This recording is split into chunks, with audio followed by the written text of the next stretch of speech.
Ghost and spirits. There are different forms of spirit energy.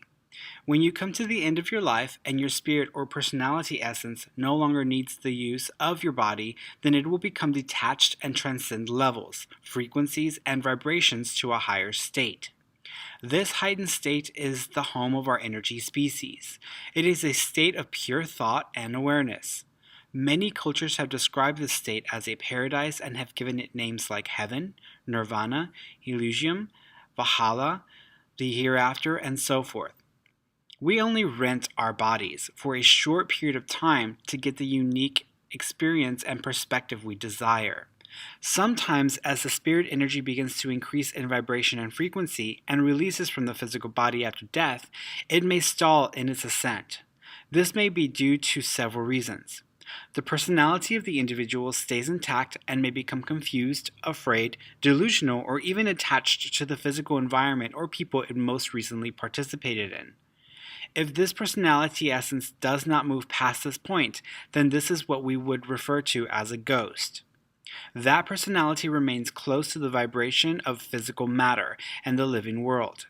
They may mentally run in circles with their own ideas or beliefs and can remain in this state for hours, days, weeks, years, or even centuries. This is different from an energy imprint, as this personality is still intact and in a sense is still having active experiences. A ghost can feed off of a living human's energy. If they related to the energy of anger, then they can become attracted to people who regularly express or connect with that energy. Like a guide, they may influence that individual through thought and their own emotions. This can become a difficult, scary, and self-sustaining cycle for the living person.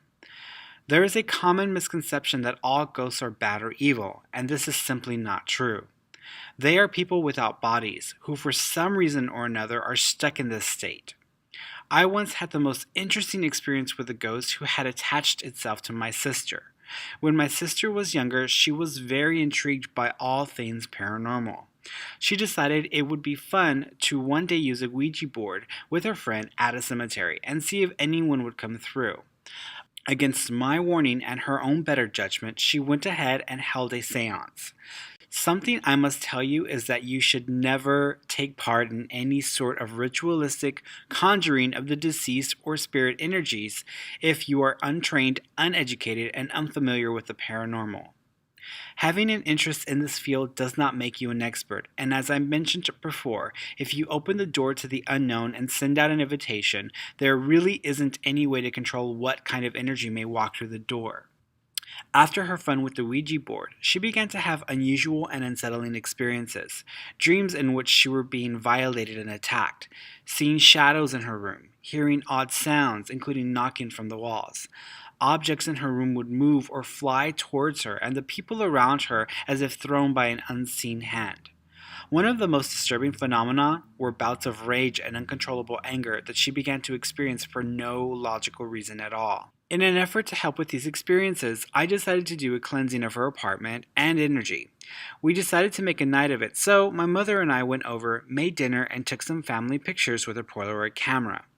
At one point, when it was my turn to take a picture, I looked through the lens and saw that my sister's partner was making bunny ears behind her head with her fingers. I thought to myself that this would be a really cute picture and snapped the shot. Later, as I reviewed the pictures, I noticed that none of them included the bunny ears with the two fingers behind my sister's head. I was so confused and didn't understand what happened. My sister and her partner saw the confused look on my face and asked me what was wrong. I told them that I had seen one of them put fingers behind the other's head in the shape of bunny ears. I even thought to myself that that was going to make a really cute picture. Her partner explained that they never put fingers behind my sister's head in the shape of bunny ears. At that point, I was very confused. I couldn't understand what happened, so I began to look through the pictures one by one, and there, in one of the shots I had taken, noticed something very peculiar. Take a look for yourself. As you can see, above my sister's head, her hair rises and forms a very obvious V shape and then seemingly fades into thin air. This was captured in two separate pictures.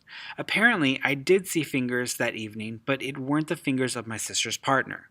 It was the fingers of the ghostly visitor who had become attached to my sister's energy. They obviously thought it would be funny to make themselves known on film, and did so when the opportunity presented itself that night. Suffice it to say, I was able to locate the ghost's energy within the apartment and help guide them to the other side.